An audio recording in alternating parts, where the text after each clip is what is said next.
Eh, yo creo que acá no lo voy a compartir.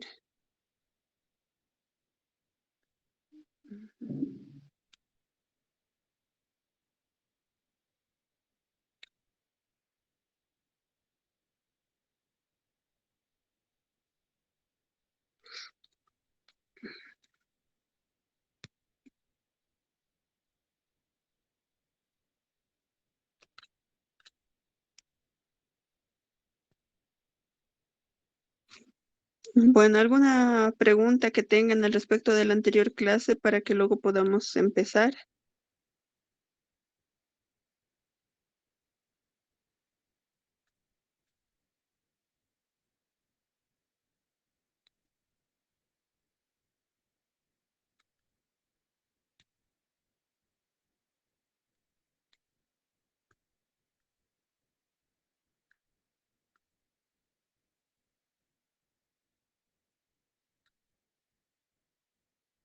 ¿Alguna pregunta que tengan?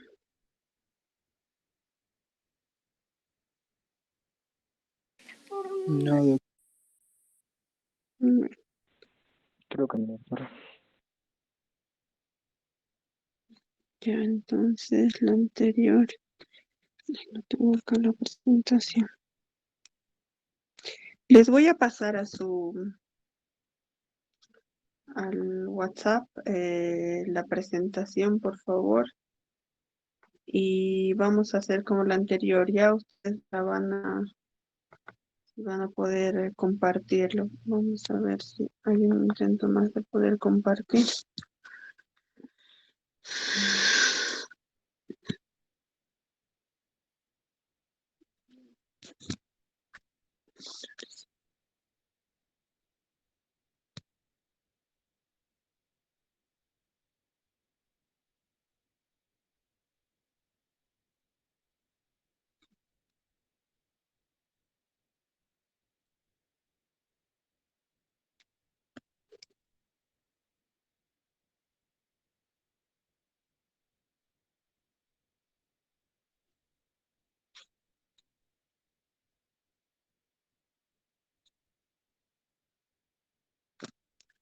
Vamos a empezar.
Ya bueno, mientras va cargando lo que es la pantalla, vamos a empezar, ¿ya?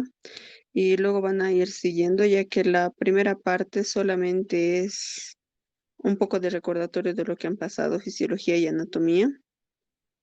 Dentro de esta parte, ustedes tienen que conocer que si bien en la parte de la enfermedad, bueno, de lo que es el riñón y de la fisiología, y la histología, todo esto tiene que ver en el hecho de que todo esto va a ser como un conjunto de acciones que va a llevar a una funcionalidad del riñón.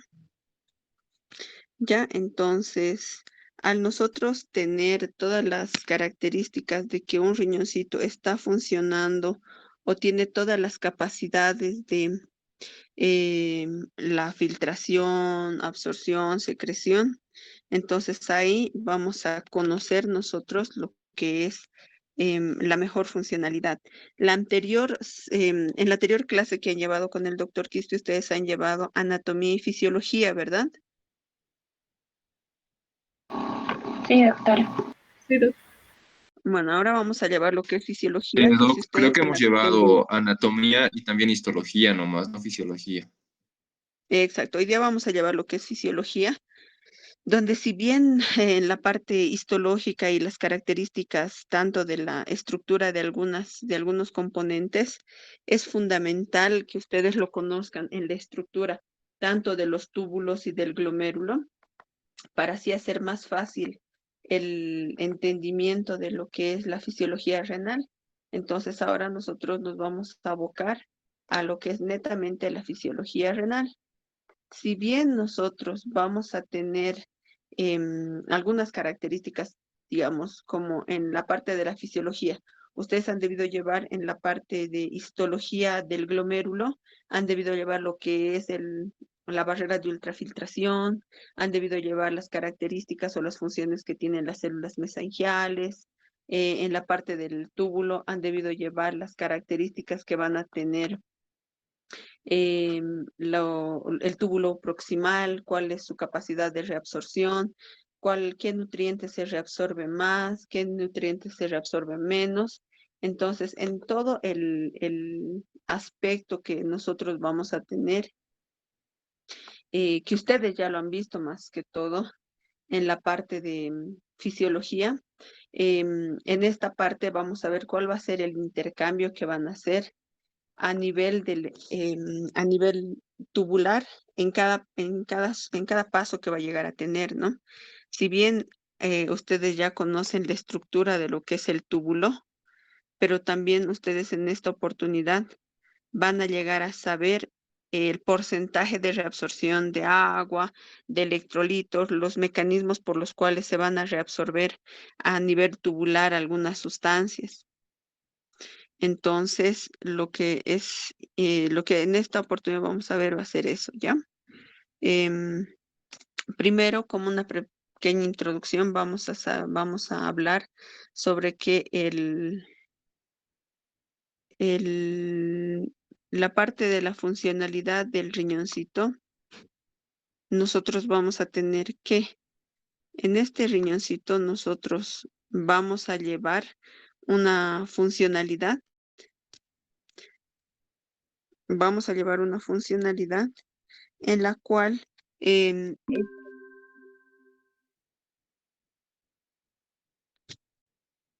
vamos a llevar una funcionalidad la cual esta va a ser una principal, ¿no? Nosotros vamos a vernos involucrados en todo lo que va a ser la producción de la orina. ¿A esto qué se refiere? Si a nivel del glomérulo nosotros tenemos la capacidad de ultrafiltración, de filtrar todas las células, a nivel tubular vamos a tener la capacidad de reabsorción y de secreción, tanto en el túbulo proximal, en la asa de Henle y en el túbulo contorneado distal. Y por último va a ser la excreción. Esta ya orina que va a ser excretada va a pasar a lo que es, em, va a pasar a lo que va a ser los cálices.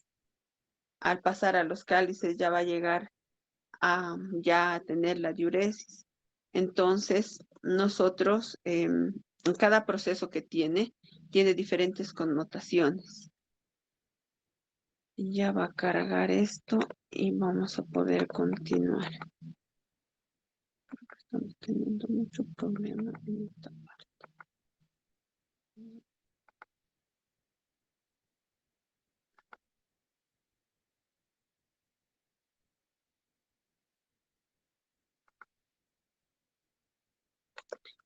Entonces, lo que nosotros vamos a considerar van a ser diferentes tipos. No nos olvidemos que para la parte de la fisiología renal nosotros tenemos que conocer que el sistema urinario va a controlar diferentes concentraciones de volumen, va a tener que regular el pH en la sangre, también va a tener que tener la capacidad de la eliminación de toxinas y también a nivel hormonal va a tener una importancia relevante. En este caso, cuando se ve el estado de la parte, ¿cómo se diría?, de la parte hormonal, es importante que ustedes conozcan que el riñoncito también está en cargo de la eritropoyetina y de lo que es el, el, eh, la producción o la regulación de lo que es el calcio. Cuando nosotros ya nos vemos, se ve que hay algún tipo de alteración, entonces nosotros ya conocemos que la alteración está producida por en algún lugar del túbulo, porque la reabsorción es principalmente en el túbulo. Entonces, al nosotros conocer que las funciones del riñoncito, ¿no? Está hacer la homeostasis y el equilibrio interno, y las nefronas van a realizar todos estos tipos de procesos de extracción de la sangre, van a devuelven los necesarios organismos y van a eliminar el resto, el cual se va a excretar a nivel de la orina. Sin embargo, la formación de la orina va a comprender tres etapas principales, que va a ser la filtración, que esto se va a que se va a producir a nivel del glomérulo. La reabsorción y secreción y excreción se va a deber en todo lo que es el túbulo, tanto proximal, el asa de Henle y distal. Y la primera parte se va a realizar en el corpúsculo renal, donde posterior a eso va a llevar al asa de Henle. Entonces, cuando por la arteriola eferente va a ingresar la sangre a nivel glomerular, va a tener toda esta parte del mecanismo que se va a producir y va a irse progresivamente a lo que es los túbulos y así van a tener la capacidad de eliminación.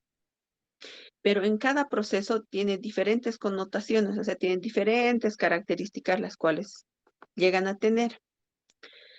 Dentro de la primera parte, que va a ser la filtración glomerular, tenemos que saber que va a ser el proceso por el cual se van a filtrar.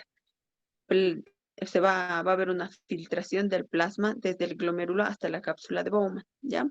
Esta sangre va a llegar al glomérulo a través de la arteriola eferente y por diferencia de presiones que van a tener a nivel glomerular, van a pasar y atravesar la membrana del endotelio y de la cápsula, y así se van a filtrar a lo que es la cápsula de Bowman.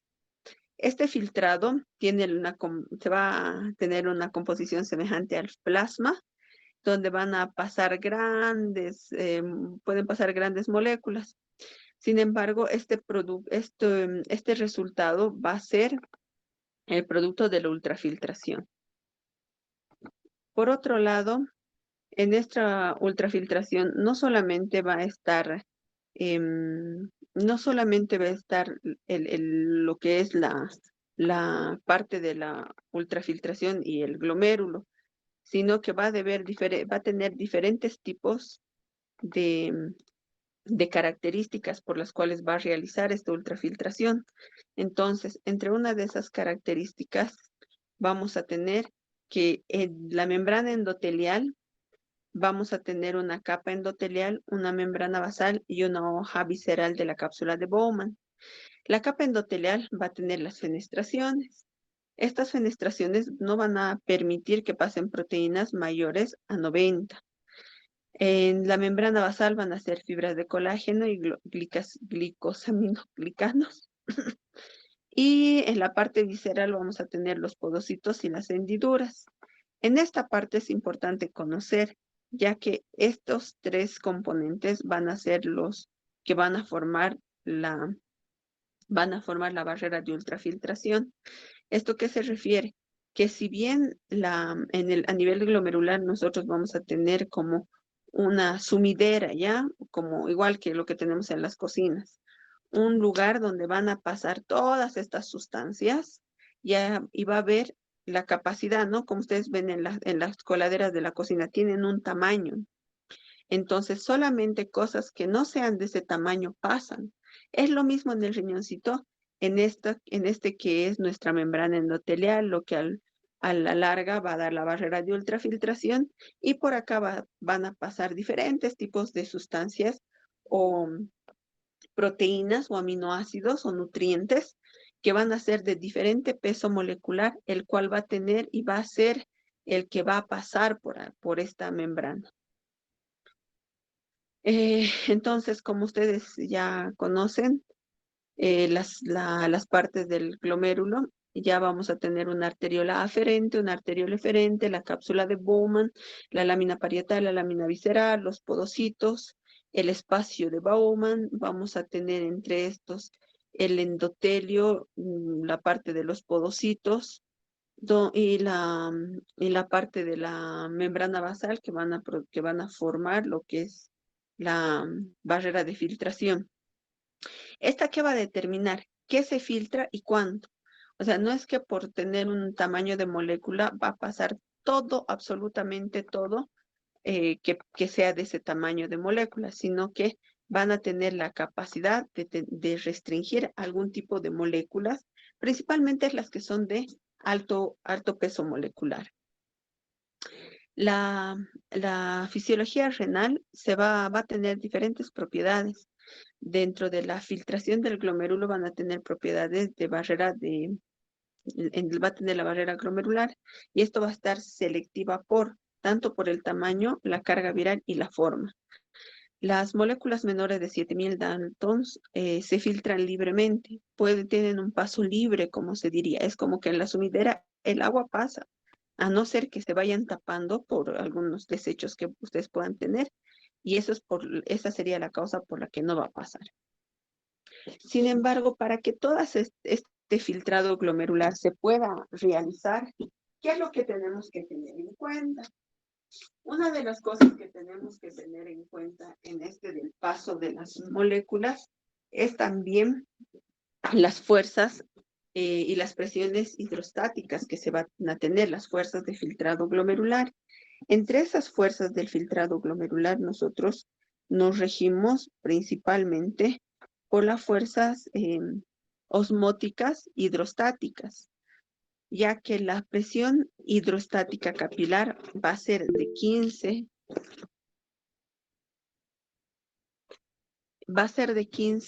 milímetros de mercurio.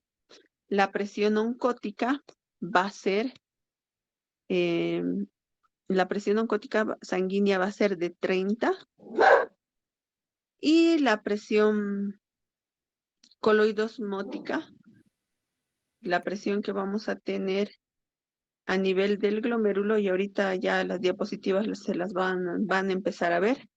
La presión hidrostática sanguínea del glomérulo va a ser 55. La presión filtración neta entonces va a ser una resta de lo que es la presión hidrostática sanguínea, la presión hidrostática capilar y la presión coloidosmótica. Entonces, todas estas presiones van a ayudar a la filtración del glomérulo. Si bien todas estas presiones son importantes para que nosotros podamos tener un equilibrio a nivel del riñón, también son importantes para que así nosotros sepamos y conozcamos qué tipo de alteraciones pueden llegar a tener. Entonces, si nosotros tenemos una alteración de las presiones a nivel intraglomerular, digamos, por ejemplo, si nosotros tenemos un paciente que ha tenido un tipo de deshidratación, al tener esta persona deshidratación, ya va a empezar a alterar todo lo que es la parte de las presiones intraglomerulares y en todo caso ya va a producir algún tipo de alteración. Y eso para nosotros va a ser un poco, nos va a dar un tipo de desventaja o algún tipo de alteración que va a producir a la larga. O si tenemos una persona que haya consumido, que tenga, que consuma abundantes proteínas, entonces, o sal, ¿qué es lo que va a pasar con esta persona? Como va a cambiar la carga de estos componentes, va a alterar a nivel intraglomerular también las presiones y eso también va a producir un tipo de alteración. Ya ahorita vamos a estar con las diapositivas. No se preocupen, espérenme un ratito y ahorita vamos a estar. Entonces, eso es lo que va a pasar. Esta parte de las fuerzas de filtración de la presión oncótica hidrostática es muy importante en el hecho del control que se va a tener. Por consiguiente, entonces, como ya hemos pasado la parte de lo que es el filtrado del glomérulo, ya ha pasado una molécula, ha sido liberada por la parte de la barrera de ultrafiltración, entonces va a llegar a nivel tubular. ¿Alguna pregunta que tengan al respecto hasta este momento? ¿Quieren que se vuelva a repetir? Ya vamos a cargar las diapositivas. También vamos a poder volver a ver las imágenes.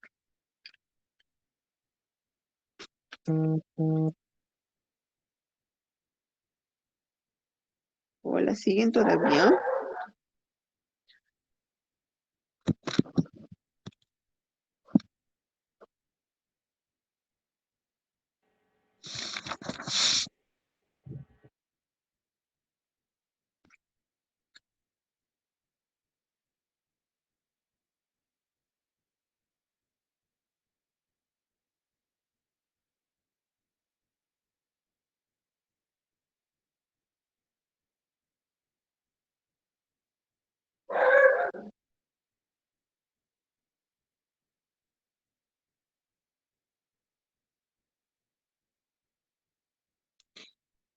Bueno, ¿alguna pregunta que tengan para que ya a medida que van ahorita ya se va a subir las diapositivas porque estamos teniendo un problema con esto de la carga.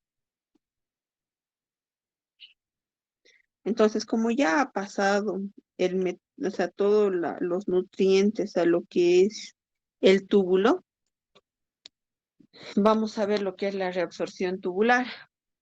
Entonces, lo que es importante que ustedes conozcan en esto de la reabsorción tubular es que, si bien en la reabsorción tubular a nivel del túbulo proximal, de las ADGN, nosotros vamos a tener diferentes tipos de reabsorciones por diferentes tipos de mecanismos o cotransportadores, nosotros vamos a tener que, este proceso va a ser mediante el cual la mayoría de los componentes que van a ser filtrados van a pasar del túbulo renal hacia los capilares y los vasos rectos.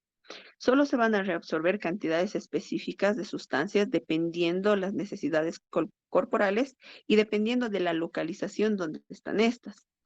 Y también va a haber una reabsorción que va a tener el organismo para retener nutrientes, realizando todo el proceso a través de toda la porción de lo que es el túbulo del riñón y todas todas las fases, ¿no? Entonces, como un pequeño resumen, tenemos que saber que el cation más abundante del líquido extracelular va a ser el sodio.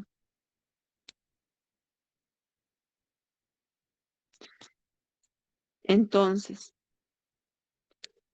como nosotros vamos a tener una mayor concentración de sodio en el líquido extracelular, las concentraciones de este va a ser de 135 mil equivalentes a 145 y determina el volumen del líquido extracelular.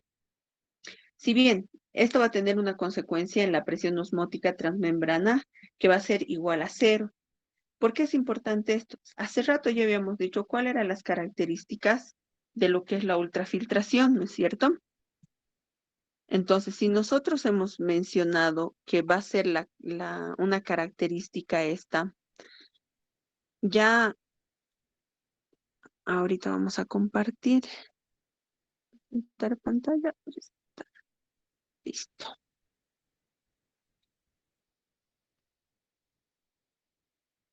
Ujú. Ya. Yo creo que ya están viendo las diapositivas. Sí, doctora. Sí, Sí, doctora. si podría Ah, ya, girar su bueno, teléfono para que lo podamos ver en pantalla completa, estaría bien también. buenísimo que me han dicho eso. Ahora sí.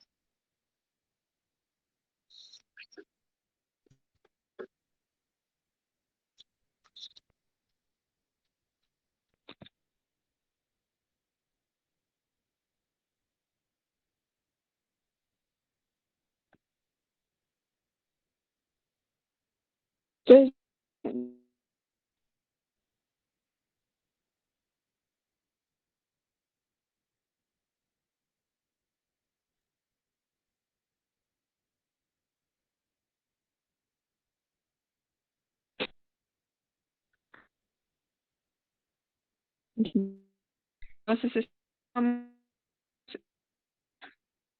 entonces, ¿cuáles son las características? Va a ser la filtración, reabsorción, secreción y excreción. Doctora, no se puede Y ver las esto nos va a diapos. llevar a que primero en lo que es, No se ve bien y no se le escucha muy no lo bien están viendo. tampoco.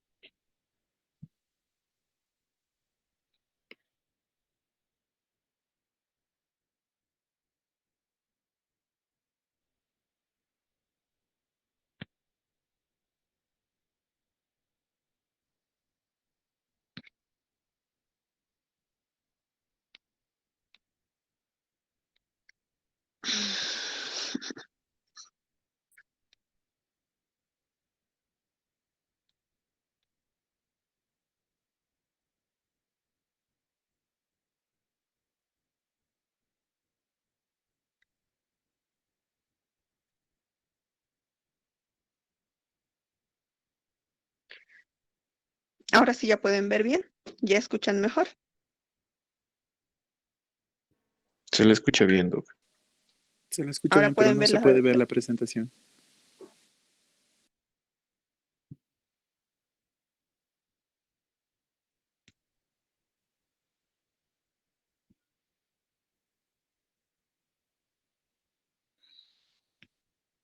ahora.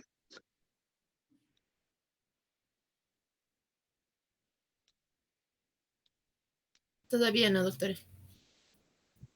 Ya veamos qué está pasando por acá.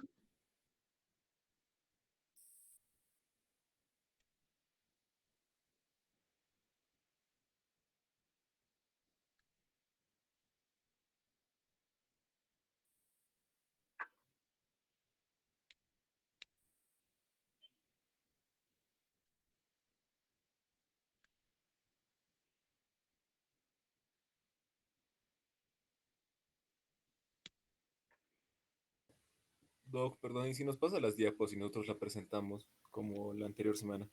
¿Cómo la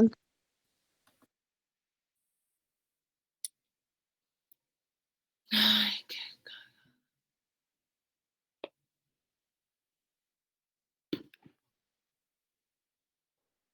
Tu micro, Andrea.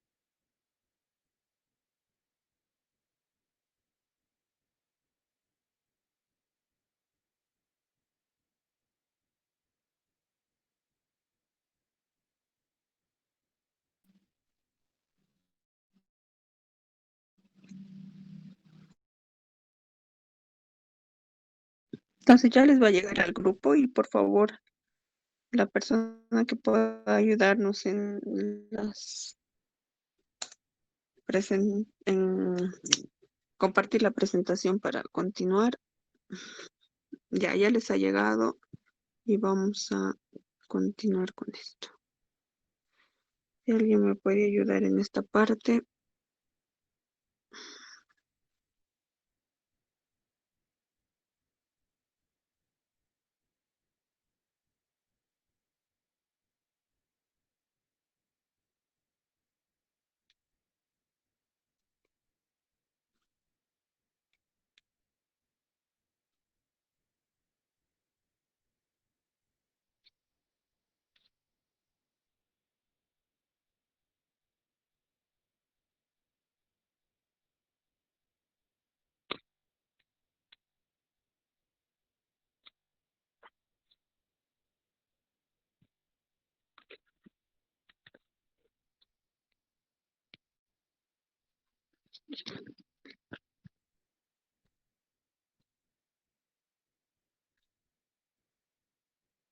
Ya. ¿Alguien me puede ayudar con la presentación de las diapositivas? Sí.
Doc, ya le están presentando.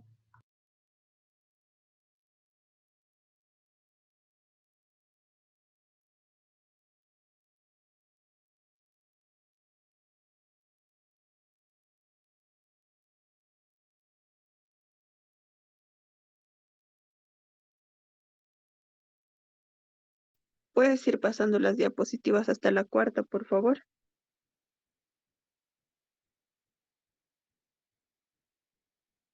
Entonces, como ya les había dicho, ¿no? Lo más importante en esto es es conocer que a nivel del glomérulo nosotros tenemos la filtración y esta va a estar producida por la barrera de ultrafiltración, donde va a ser como una especie de coladera en la cual se va a admitir algún tipo de sustancias y otras no. Entre estas sustancias que vea, admite, como así decirlo, nosotros vamos a tener principalmente conocer lo que es el tamaño principalmente de las moléculas, las cuales van a verse en diferentes en diferentes fases de lo que es la ultrafiltración.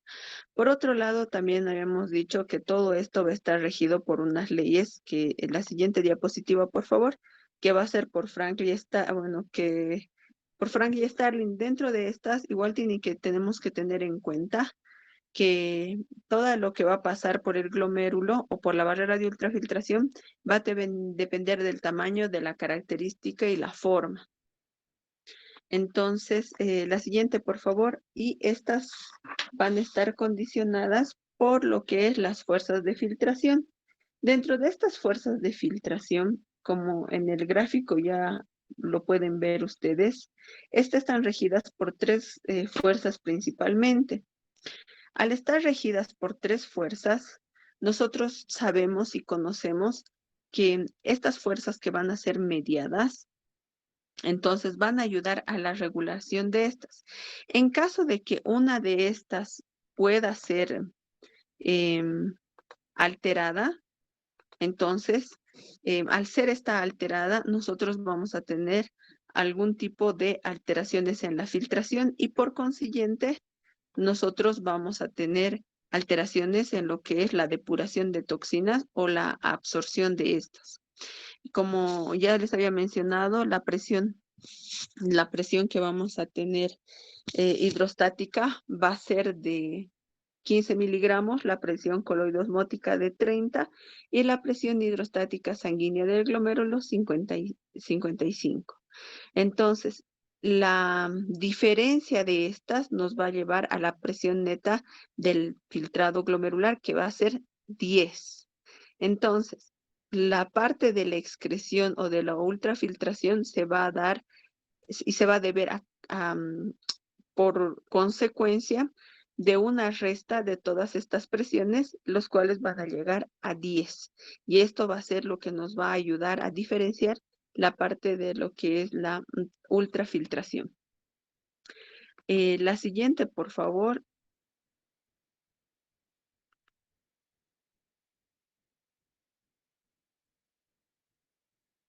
Ya, en la siguiente, nosotros vamos a ver que ya al pasar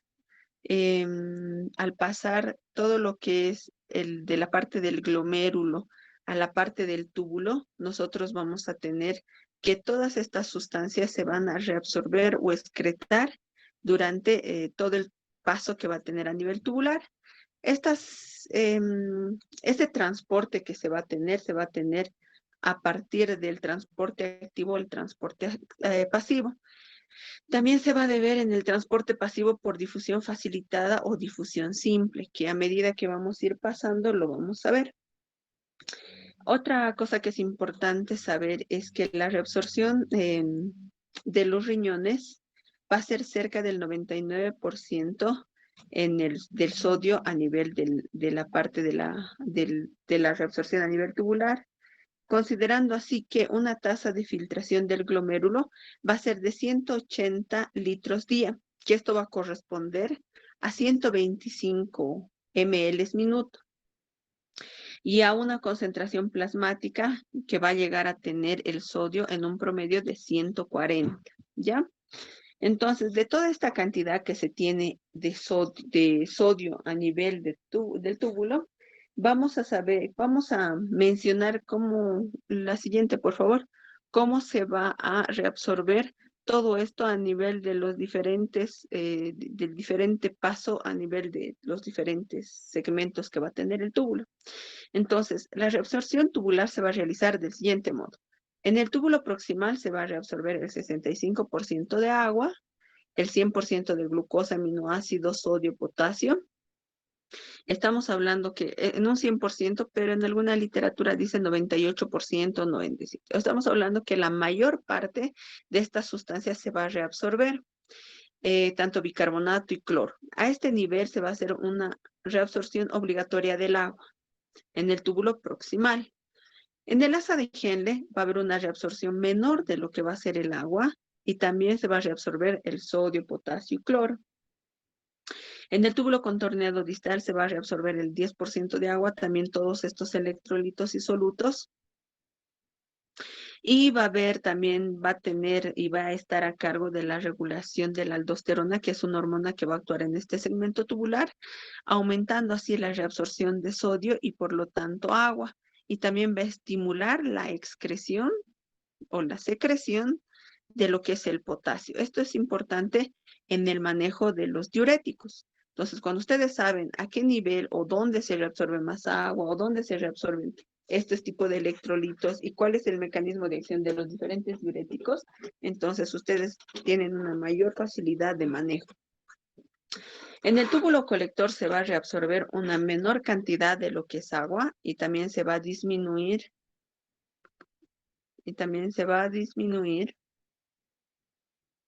te va a disminuir todo lo que son los nutrientes principalmente.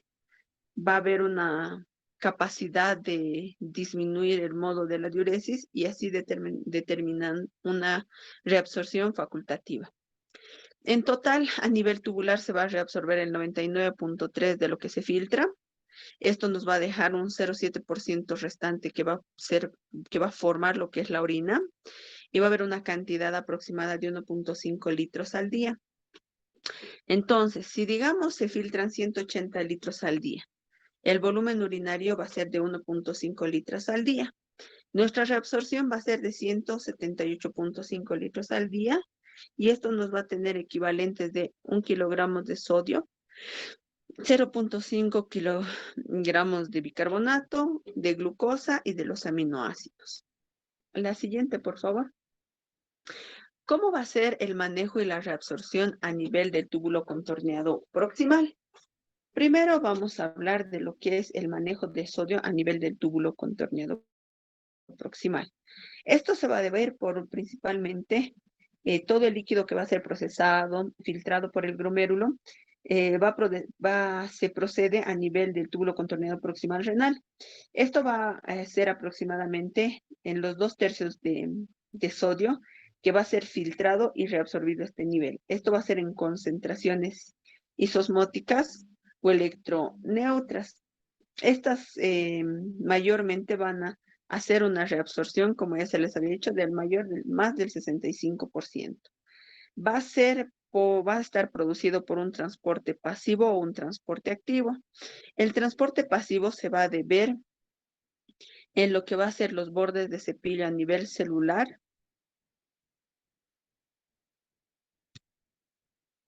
en la pared celular, y el transporte activo va a ser por las bombas sodio-potasio ATPasa, las membranas vasolaterales en los lados de la célula y paso por los espacios intersticiales.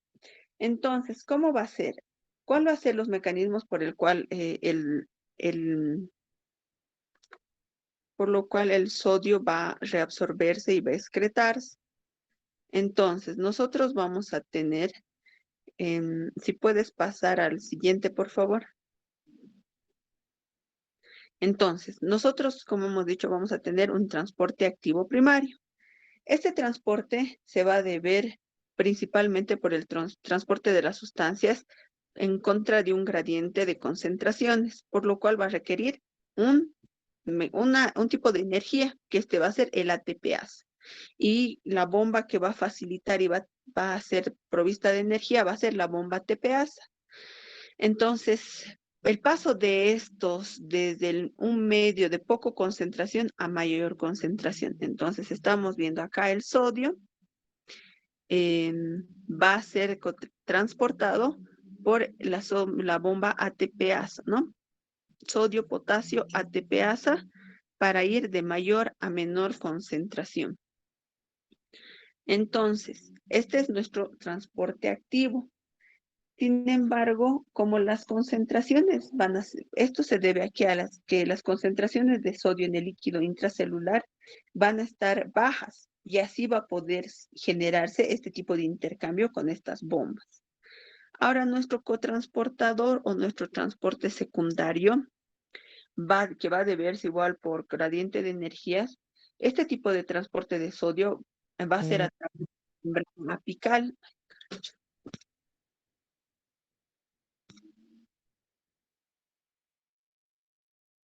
Membrana por la membrana apical de las células del túbulo contorneado proximal en un transporte activo secundario, ¿no es cierto?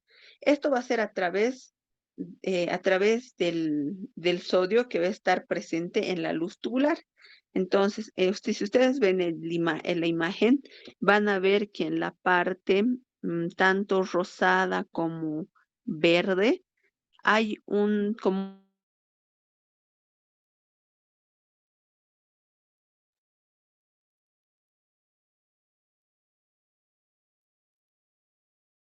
material asociándose así el ingreso a varios solutos, como por ejemplo, también si ustedes ven en la parte del gráfico, voy a ver si puedo tener el marcador. No, no puedo tener. ¿Pueden ver lo que estoy moviendo el cursor? Creo que no. Ya, bueno, la cosa es que, ¿puedes pasar a la siguiente imagen, por favor? En esta imagen que les mencionaba, ustedes tienen una parte donde dice sodio, que es una parte rosada, dice sodio. En la parte de arriba dice glucosa, sodio, glucosa también. Entonces, en esta parte, exacto, ahí donde estás señalando tú, por esa parte va a deberse el transporte secundario activo. Y esto va a ser dado por este tipo de por este tipo de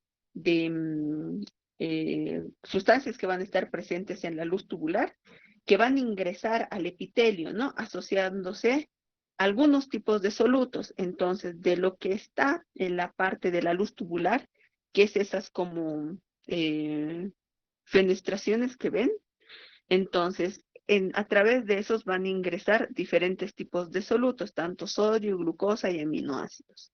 Entonces, este es el segundo mecanismo por el cual el sodio va a ingresar a lo que es el túbulo contorneado proximal.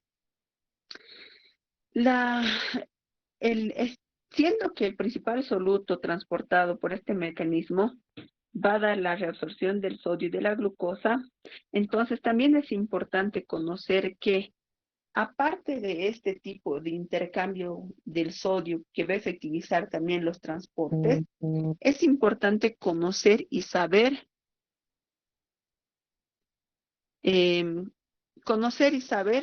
que también hay los cotransportadores de glucosa que van a ser mediados por el sodio, que donde está exactamente ahorita la flechita, menciona, ¿no? Que es el cotransportador del sodio.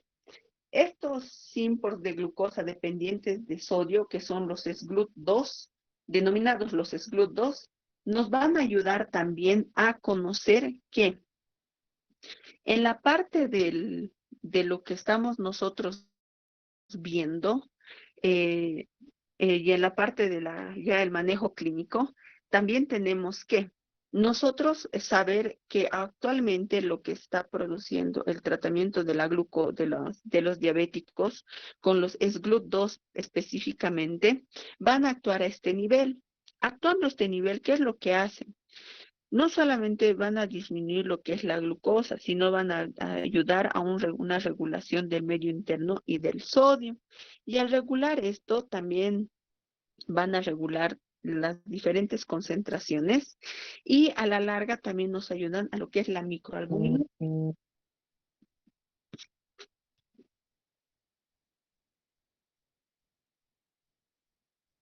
ver, espérenme un ratito.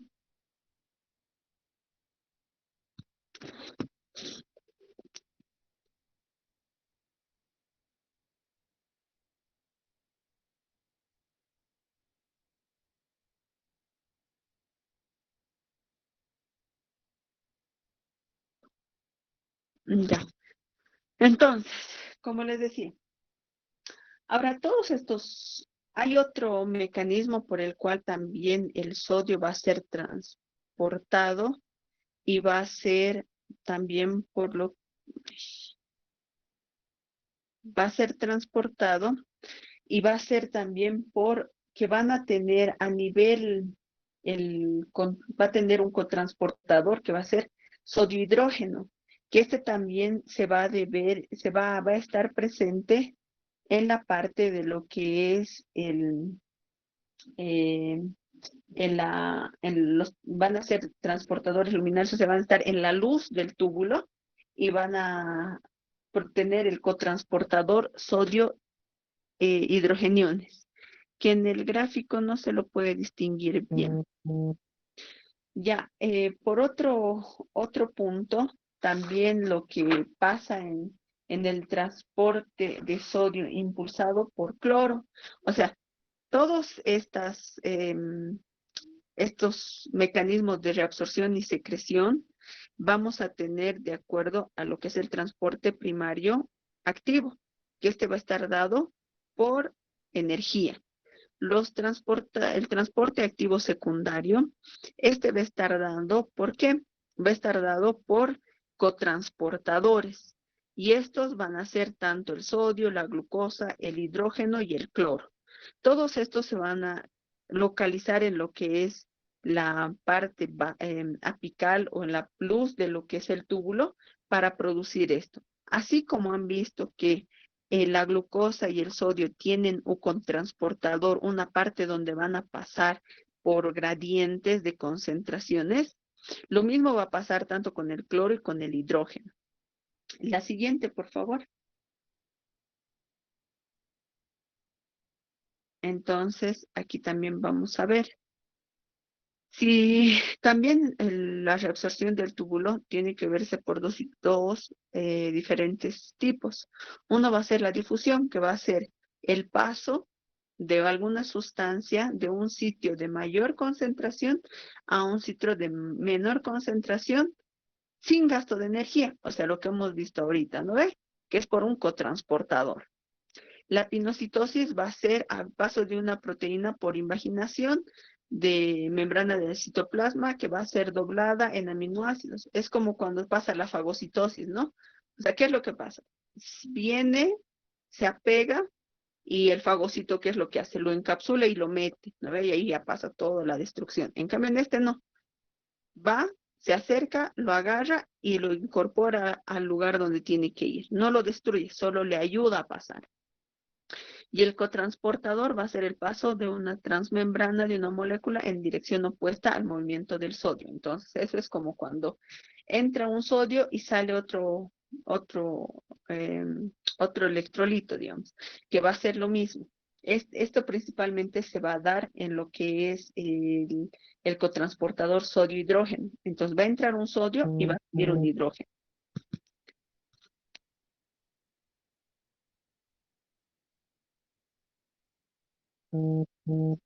Ya, el doctor que me está escribiendo, van a disculpar, porque no sé qué hora pasa. Ya, entonces, la siguiente diapositiva, por favor.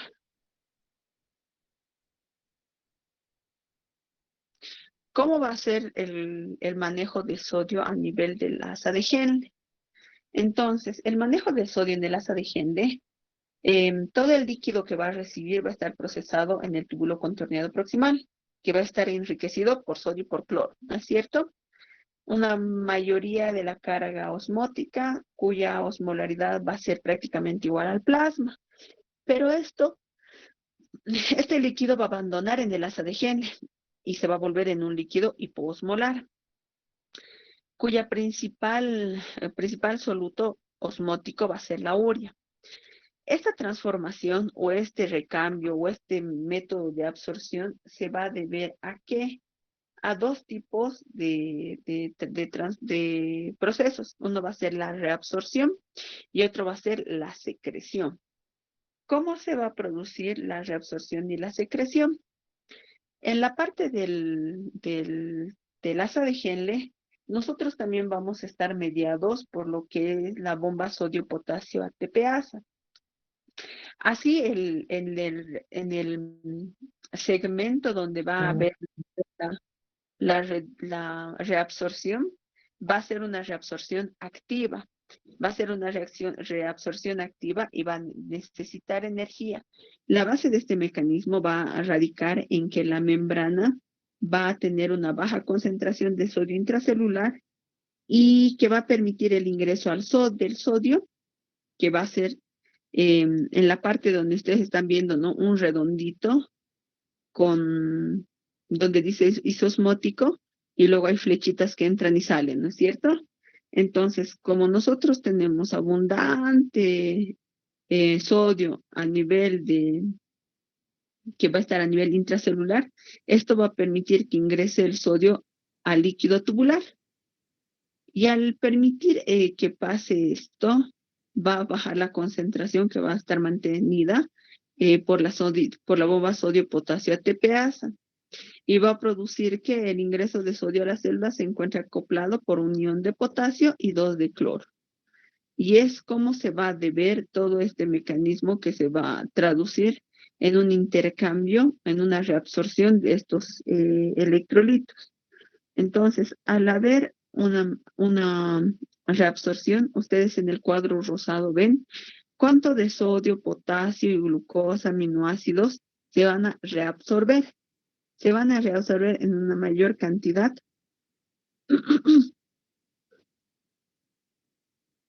Lo que es el sodio, potasio, cloro, aminoácidos, y en una baja porción el bicarbonato y la urea. Pero, ¿quiénes se van a secretar? O sea, donde ven isosmótico, eso es lo que se va a eliminar. Se va a eliminar hidrógeno, ácidos orgánicos y las bases. Siendo que la parte de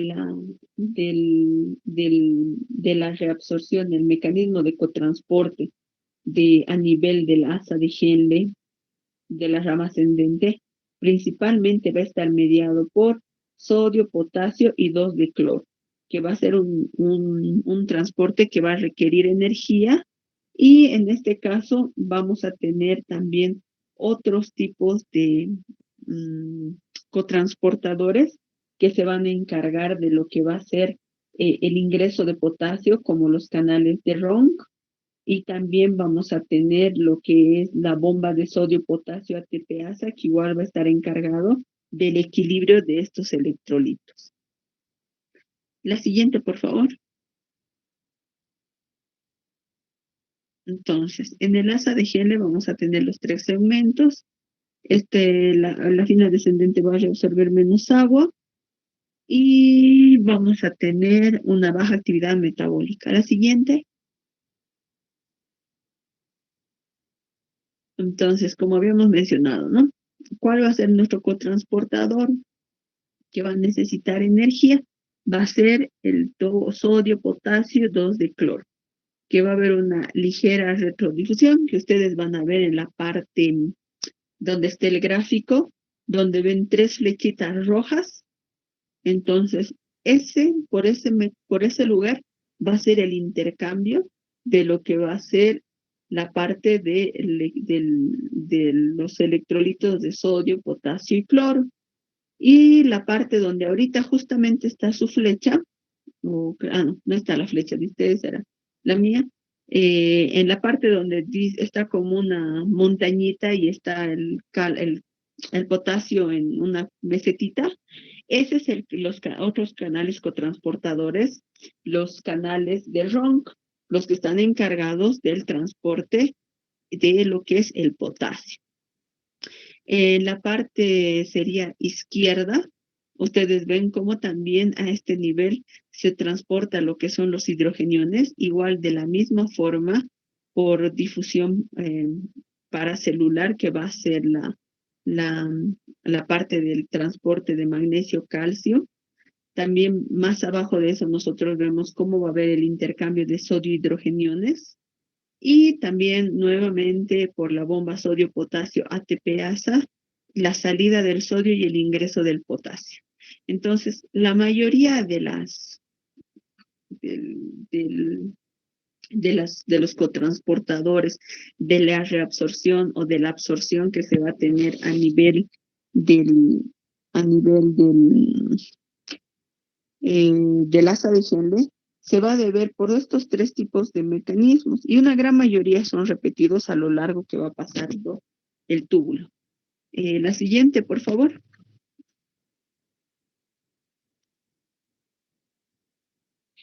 Y ahí un pequeño resumen, que es casi el previo al que ya hemos visto, todo lo que entra y todo lo que sale, ¿no?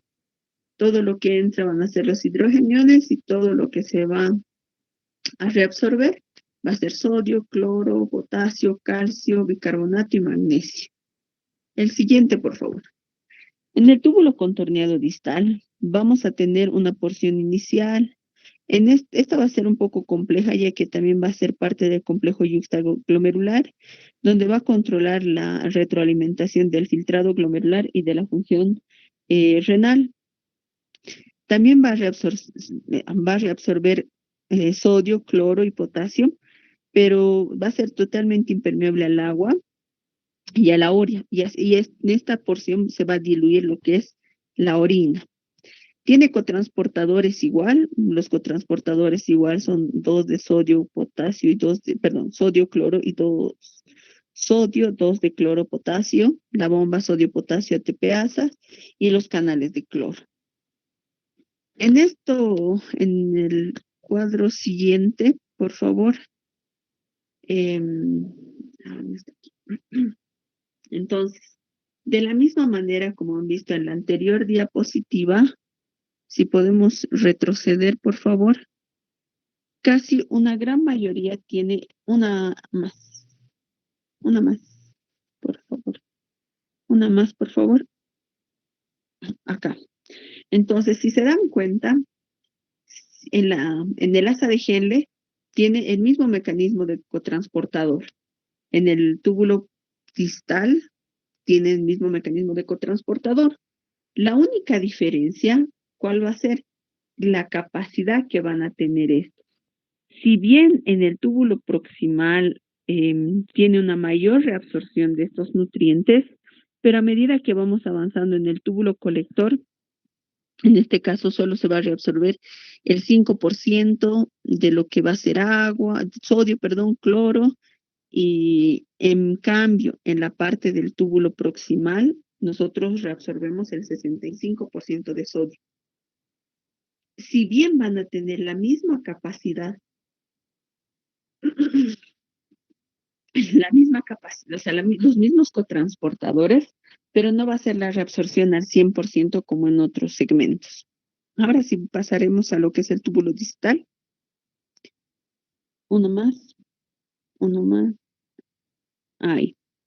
Entonces, para ya tener un poquito más de ya casi finalizando, entonces en el túbulo distal y en el túbulo colector, como los mecanismos de cotransportación son son casi similares, vamos a tener que la reabsorción de agua va a estar controlado acá por la hormona antidiurética. El sodio no entra en las células por los canales especiales y acá también van a estar lo que es las acuaporinas. Las células intercaladas, como ya habíamos mencionado en la anterior clase y también lo habían visto en en histología renal, es que estas células que van a estar estas células intercaladas van a estar van a tener una capacidad de lo que va a ser el control del equilibrio ácido-base. Esto se va a deber porque van a tener a un mediador que va a ser la anhidrasa carbónica, pero van a tener 2 tipos de células intercaladas diferentes. Una de ellas va a estar encargada en hacer que haya acidosis y la otra alcalosis. La que tiene acidosis va a tener predisposición a lo que es hacer la hipercalemia también, y porque también va a estar regulado lo que es el potasio a nivel del túbulo colector y túbulo distal, por la parte de la aldosterona también. La siguiente, por favor. Entonces, aquí un pequeño resumen, cuánto es lo que se va a reabsorber a nivel tubular, que esto también lo he sacado de la parte de fisiología de Guyton. La siguiente, por favor. Creo que con eso terminamos. Entonces, como procesos finales o la fisiología del riñoncito, que es cómo va a producir la orina, vamos a tener la filtración, donde se van a separar lo que es todas las partículas sólidas y semisólidas, que van a estar en un fluido y lo que va a pasar mediante un filtro. van a llegar a lo que es el túbulo, van a producirse secreción a nivel de la luz, que lo que necesita ser reabsorbido, secretado, y la reabsorción igual se va a dar a través de la luz por todo lo que se quiere perder. Y esto se va a resumir en que la excreción o la orina o la diuresis va a ser igual al filtrado más más la secreción menos la reabsorción. O sea, se filtra agua, electrolitos, se secreta electrolitos y toxinas y se reabsorbe nutrientes. Y por consiguiente, excretas orina. La siguiente, por favor, creo que con eso he terminado. Y aquí es un gráfico donde se muestra, ¿no?, las 4 fases que tenemos. Entonces, como hemos dicho, ¿no?, por la parte de la arteriola eferente ingresa todo lo que es, acaba para pasar el primer mecanismo que va a ser la ultrafiltración, que va a estar principalmente mediado por la barrera de ultrafiltración, que va a ser por 3 componentes. Uno de esos va a ser la membrana basal, el endotelio. Estos van a también ser regidos por las fuerzas de Frank y Starling y por las presiones oncóticas y coloidosmóticas del glomérulo. Sin estas no va a tener ningún tipo de alteración, no va a haber ningún tipo de alteración. Luego va a pasar a nivel tubular, al túbulo proximal, al asa de Henle, que al túbulo proximal al asa de Henle, y en esto va a producirse la reabsorción-secreción. Cuando ya va a llegar al túbulo distal, contorneado distal, va a llegar a la parte de lo que es la excreción. Y acá igual en los gráficos que ustedes ven a la parte derecha, van a ver que la sustancia A, primero, solo va a haber filtración. En la sustancia B, ustedes ya van a ver que en esta parte hay una filtración y reabsorción parcial. Entonces, como ven, ¿no? O sea, la sustancia A es una flecha que va bajando. La sustancia B, o sea, ya ven que hay una flecha que se divide. Entonces ya lo que sale se va a reabsorber parcialmente. En la parte, la parte C vamos a tener una filtración y una reabsorción completa. O sea, ya nada sale. Y en la sustancia, en la parte D, que ya va a ser lo que es la excreción, entonces va a haber la sustancia, va a haber la reabsorción, la excreción y por consiguiente la excreción, y eso va a ser la formación de orina. ¿Alguna pregunta que tengan al respecto, duda? En el siguiente cuadro que ustedes van a ver, creo que es un esquema de todo lo que se reabsorbe y lo que no se reabsorbe. Entonces ahí ustedes van a ver, ¿no?, el transportador de sodio-cloro, la difusión de sodio-cloro, la difusión del agua y de los electrolitos. Entonces, todo lo que pasa a nivel del glomérulo y no. Y aquí igual se los he dividido por lo que es la médula interna, médula externa y la corteza. Como ustedes saben que a nivel de la corteza es donde se va a producir la mayor reabsorción de nutrientes, en cambio a nivel medular va a ir disminuyendo. Ya a nivel medular interno ya va a haber una menor reabsorción y va a ser mayor excreción y por lo tanto ahí se forma lo que es la orina. Y con eso hemos concluido lo que es la parte de la fisiología y de la reabsorción de sus cotransportadores, que si bien una gran mayoría son los mismos, la diferencia es el porcentaje de eliminación y el porcentaje de absorción que van a tener. ¿Alguna pregunta, duda que tengan?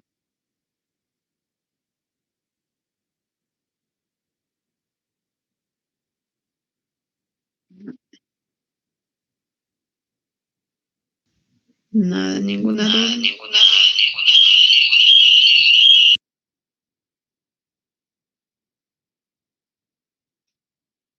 Gracias, Fabricio, por la cooperación en esto. Yo creo que ya la próxima voy a arreglar qué es lo que pasa. Justo cuando son clases con ustedes tengo el problema. Después estamos normal. Es algo raro, pero bueno, lo voy a arreglar en estos días. Si no hay nada, ningún comentario, Nada, entonces damos por concluido esto y a la próxima nos conectamos, que va a ser mañana es miércoles y mañana con el grupo que corresponde para darles lo que es el examen de orina. Y ya el siguiente martes van a pasar, yo creo que lo que es los siguientes temas. El día al haber concluido el examen de orina, ya vamos a terminar el día viernes con estos temas. Y el viernes les voy a subir a su Classroom un cuestionario, que eso sí lo van a tener que hacer por la plataforma para que así tengan ya el conocimiento, ¿no? Su mismo decano. Entonces, el viernes les voy a subir un cuestionario como el que ya les he pasado y lo van a tener que resolver hasta el día martes, que es la clase. ¿Alguna duda al respecto?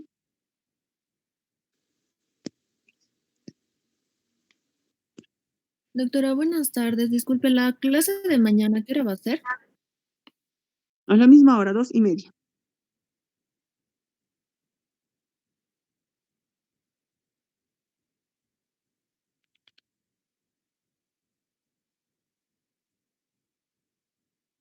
Está bien, no, gracias. Hasta luego. Hasta luego, doctora. Hasta luego.